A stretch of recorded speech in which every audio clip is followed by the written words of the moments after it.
The sages of old were profound and knew the ways of subtlety and discernment. Their wisdom is beyond our comprehension, because their knowledge was so far superior, I can only give a poor description.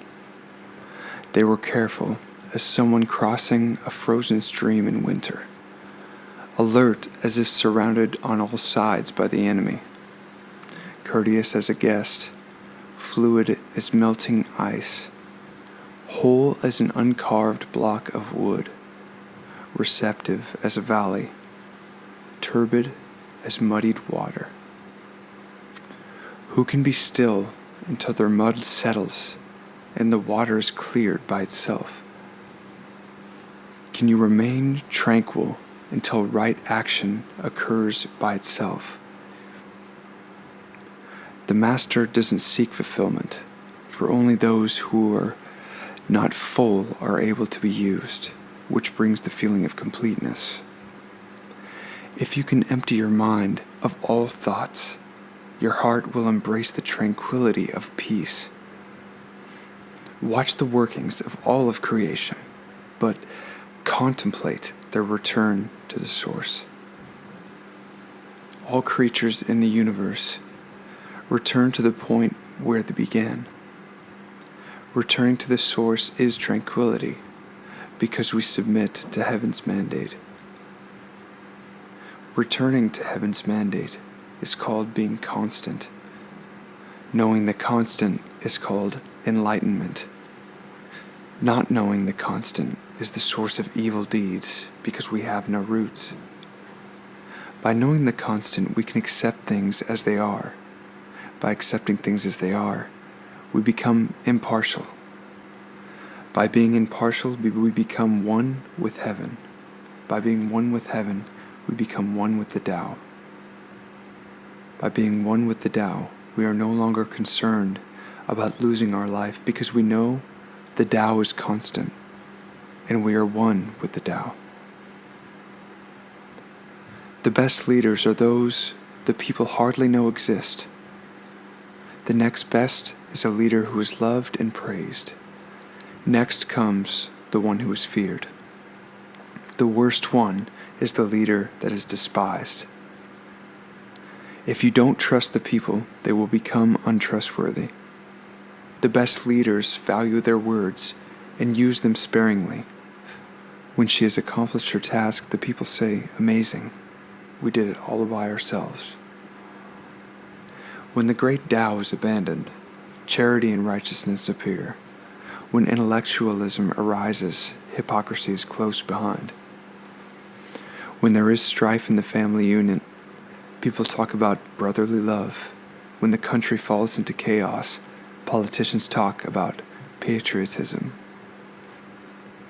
Forget about knowledge and wisdom, and people will be 100 times better off. Throw away charity and righteousness, and people will return to brotherly love. Throw away profit and greed, and there won't be any thieves. These three are superficial and aren't enough to keep us at the center of the circle, so we must also embrace simplicity, put others first, desire little. Renounce knowledge, and your problems will end. What is the difference between yes and no? What is the difference between good and evil? Must you fear what others fear? Nonsense, look how far you have mixed the mark. Other people are joyous as though they were at a spring festival. I alone am unconcerned and expressionless, like an infant before it has learned to smile. Other people have more than they need. I alone seem to possess nothing. I am lost and drift about with no place to go. I am like a fool. My mind is in chaos. Ordinary people are bright. I alone am dark. Ordinary people are clever. I alone am dull. Ordinary people seem discriminating. I alone am muddled and confused. I drift on the waves of the ocean, blown at the mercy of the wind. Other people have their goals. I alone am dull and uncouth. I am different from ordinary people. I nurse from the Great Mother's breasts. The greatest virtue you can have comes from following only the Tao, which takes a form that is intangible and evasive. Even though the Tao is intangible and evasive, we are able to know it exists. Intangible and evasive, yet it has a manifestation. Secluded and dark, yet there is a vitality within it. Its vitality is very genuine. Within it we can find order. Since the beginning of time, the Tao has always existed. It is beyond existing and not existing. How do I know where creation comes from? I look inside myself and see it. If you want to become whole, first let yourself become broken. If you want to become straight, first let yourself become twisted. If you want to become full, first let yourself become empty. If you want to become new, first let yourself become old.